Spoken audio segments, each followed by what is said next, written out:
আচ্ছা, আজকের এই ভিডিওটা না কোনো প্লেয়ার রিলেটেড কিছু না, একদম না। মানে পার্টিকুলার কোনো প্লেয়ারকে নিয়ে আমার কথা বলার কিছু নেই। আজকের এই ভিডিওটা প্লেয়ারদেরকে যারা গাইড করেন সেই কোচদেরকে নিয়ে রয়েছে। অবশ্যই আমাদের national team, club football, future অনেক কিছুর ডিসকাশন রয়েছে আজকের এই ভিডিওটাতে, এবং মেনলি আমরা চারজন কোচকে নিয়ে আজকের এই ভিডিওতে কথা বলবো। থাম্বনেল দেখে বুঝতেই পারছো। পরপর শুরু করা যাক। প্রথম কোচকে না পিটার ক্র্যাটকি, যিনি মুম্বাই সিটি এফসিতে এসে দায়িত্ব নিয়ে মোটামুটি মুম্বাইকে একটা রিদিম দেওয়ার চেষ্টা করেছিলেন, এবং যার মধ্যে আবারও দেখা গেছিল যে ইউথ ইন্ডিয়ান ফুটবলারদেরকে তিনি অনেক বেশি করে সুযোগ করে দেন।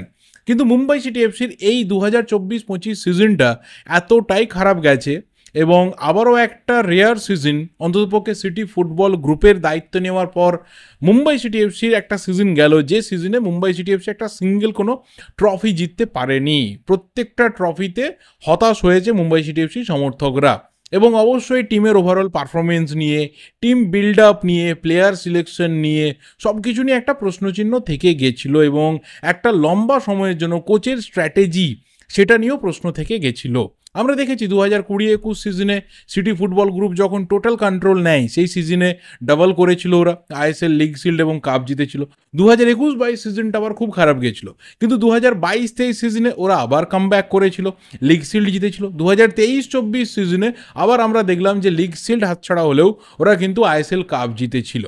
কিন্তু 2024-25 সিজনটা ভীষণভাবে ওদের জন্য খারাপ গেছে, এবং সেখানে কোথাও টিমের একটা যে রিবিল্ডিংয়ের আপডেট অলওয়েজ উঠে আসছে, এটা যেমন ঠিক কথা, আবার উল্টো দিকে কোচিং পজিশনে কিন্তু পরিবর্তন হতে পারে।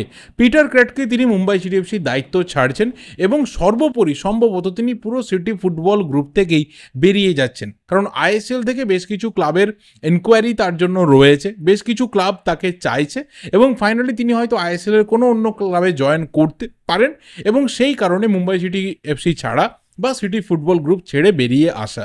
ন্যাচারালি বেশ কিছু ক্লাব আমাদের এখানে আমরা জানি যে তারা নতুন কোচের সার্চিংয়ে রয়েছে, যেমন হায়দ্রাবাদ এফসি রয়েছে, তাদের প্লেস রিলোকেট হয়ে যাচ্ছে, তারা হায়দ্রাবাদ থেকে দিল্লি চলে যাচ্ছে, নতুন কোচ তাদের দরকার রয়েছে। জানি আমরা এফসি গোয়া, সেখান থেকে ম্যানুয়েল মার্কোস রোকা বেরিয়ে যাচ্ছেন, তো সেখানেও নতুন কোচের দরকার রয়েছে। এছাড়াও হয়তো আরও দু একটা টিমে কোচিং পজিশন ভ্যাকেন্সি হতে পারে, এবং সেখানে তিনি কোথাও সেই ম্যানেজমেন্টকে অ্যাট্রাক্ট করতে পারেন। আদারওয়াইজ তার কাছে বিদেশ থেকে অফার রয়েছে। দেখা যাক ফাইনালি পিটার ক্র্যাটকি কী ডিসিশন নিতে চান। অন্ততপক্ষে তার এই অল্প সময়ের যে স্টিন্ট, সেই স্টিন্ট কিন্তু ইন্ডিয়ান ফুটবলে যথেষ্ট কার্যকরী হয়েছে, এটুকু অন্ততপক্ষে আমি বলতে পারি। 1.5 বছরের মতো কম বেশি তিনি ইন্ডিয়ান ফুটবলে কাটালেন, এবং সেটা যথেষ্ট পরিমাণে ইমপ্রেসিভ বলা চলে। দ্বিতীয় যে কোচকে নিয়ে অন্ততপক্ষে ইন্ডিয়ান ফুটবল ফ্র্যাটার্নিটি আশাবাদী থাকতে পারে, সেই কোচ হচ্ছেন দেশ বাকিংহাম, কারণ তিনি ইন্ডিয়ান ফুটবলে আবারও রিটার্ন করতে পারেন, তিনি আবারও ইন্ডিয়ান ফুটবলে ফিরে আসতে পারেন, নতুন একটি ক্লাবের দায়িত্ব তিনি নিতে পারেন।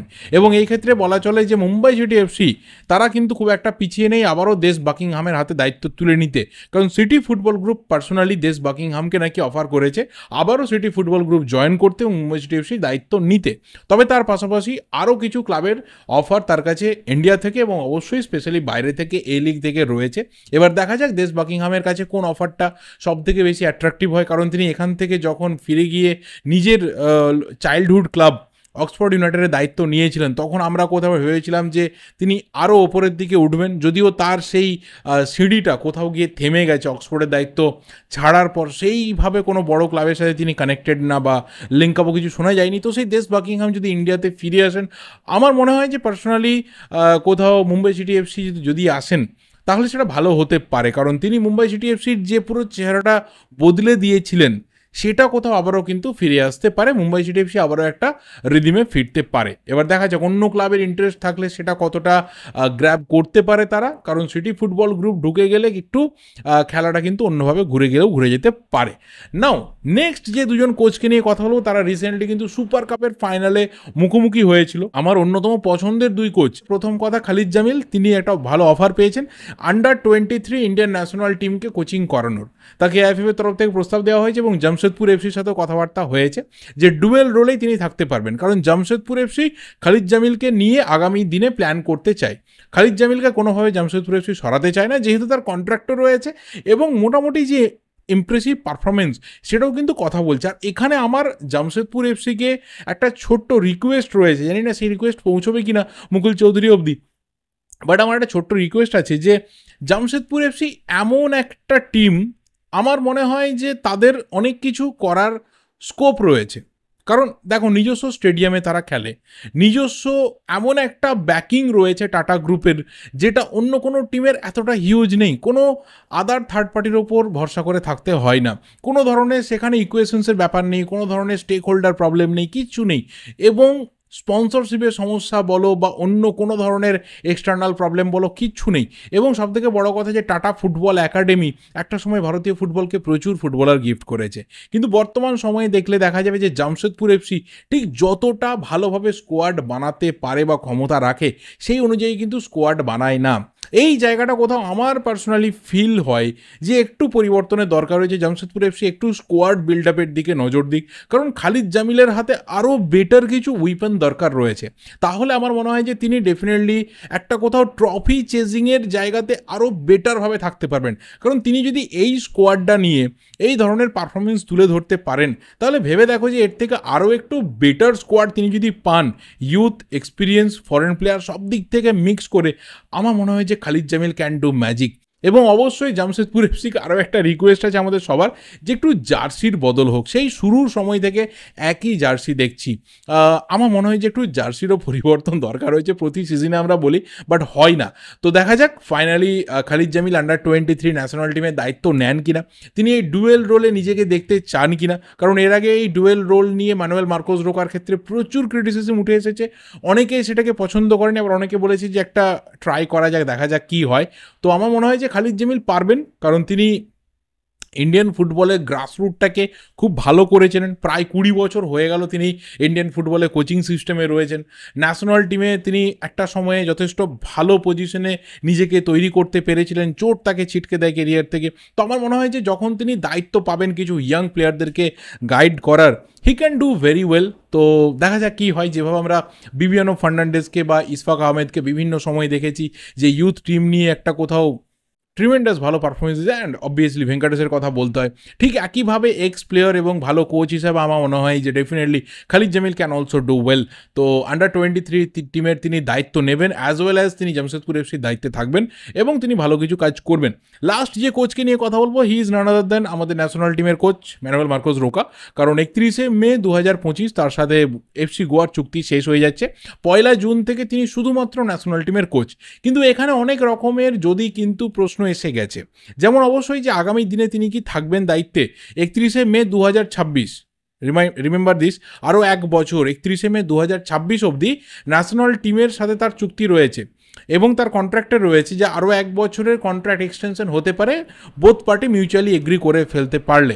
তো আমার মনে হয় যে সেই অবধি আমাদের কোথাও ম্যানুয়েল মার্কোস রোকাকে দায়িত্বে রাখা দরকার। কিন্তু বেশ কিছু প্রশ্ন সামনে এসে গেছে, বেশ কিছু প্ল্যানিংয়ের ঘাটতি সামনে এসে গেছে এবং তিনি পরিষ্কারভাবে এই বিষয় নিয়ে কারোর সাথে কথা বলতে চান না। মিডিয়া বিভিন্ন ধরনের রিপোর্টস করছে এবং অবশ্যই সামনে আমাদের দুটো ভাইটাল ম্যাচ রয়েছে। থাইল্যান্ডের সাথে আমাদের যেমন একটা প্রিপারেশন ম্যাচ রয়েছে, একটা ফ্রেন্ডলি ম্যাচ রয়েছে, ঠিক একইভাবে আমাদের এশিয়ান কাপ কোয়ালিফায়ার্সের ম্যাচ রয়েছে, আমরা হংকংয়ের বিরুদ্ধে খেলবো।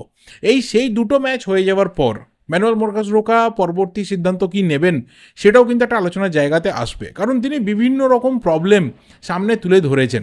তিনি একটা কোথাও কোঅর্ডিনেশনের প্রবলেমকে সামনে এনেছেন, তিনি অন অ্যান্ড অফ দ্য ফিল্ডের প্রবলেমকে সামনে এনেছেন। ন্যাশনাল টিমে এক ধরনের সিস্টেমে প্লেয়াররা খেলছে, ক্লাবে ফিরে গিয়ে সেই প্লেয়াররা বা অনেক প্লেয়ার তারা কিন্তু ডিফারেন্ট পজিশনে খেলছে বা তারা একটা ডিফারেন্ট স্ট্র্যাটেজিতে খেলছে। এটা ন্যাচারালি ওয়ার্ল্ড ফুটবলেও হয়ে থাকে।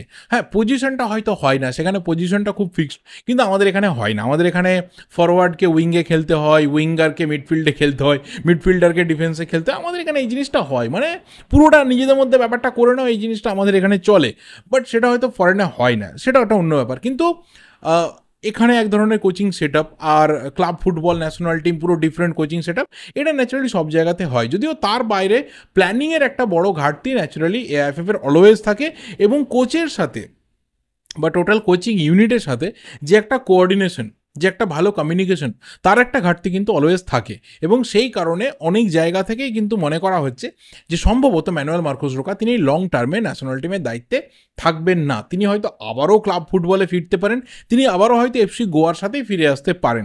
যদি এর মধ্যে এফসি গোয়া নতুন কোচ চূড়ান্ত করে নেয় তাহলে একটা অন্য ব্যাপার, আদারওয়াইজ অন্য কোনো ক্লাবের অফারও তার কাছে থাকতে পারে, পুরোনো ফ্র্যাঞ্চাইজিতে তিনি ফিরে যেতে পারেন। নতুন মালিক এলেও খুব একটা প্রবলেম হওয়ার কথা না, কারণ তারা ডেফিনেটলি তাকে চাইবেন যে হায়দ্রাবাদ এফসিকে একটা কোথাও স্ট্যান্ডার্ডে পৌঁছে দেওয়া, একটা কোথাও লেভেলে পৌঁছে দেওয়া, সেটা কিন্তু ম্যানুয়েল মার্কোস রোকার হাত ধরে হয়েছিল। তো তিনি ক্লাব ফুটবলে ফিরতে পারেন, তিনি ন্যাশনাল টিমের দায়িত্বে হয়তো লং টার্মে থাকবেন না, বাট আমার কোথাও পার্সোনালি বিলিভ হয় যে তার যেহেতু 31 মে 2026 অবধি কন্ট্রাক্ট রয়েছে, তিনি সেটাকে মান্যতা দিয়ে হয়তো থাকবেন এবং ডেফিনেটলি তিনি একটা সাকসেসের রাস্তা খুঁজবেন। যদিও লাস্ট ম্যাচটাতে তিনি বিরক্ত ছিলেন, বিরক্ত হওয়ার কারণে যেমন রয়েছে আবার কারণও তেমন নেই, কারণ আমরা অলওয়েজ ম্যাচ হারলে প্লেয়ারদের দোষ আর ম্যাচ জিতলে কোচের মাস্টার স্ট্রোক, এটা আমরা বলতে বলতে আর শুনতে শুনতে বোধহয় এই মুহূর্তে প্রায় ক্লান্ত হয়ে গেছি।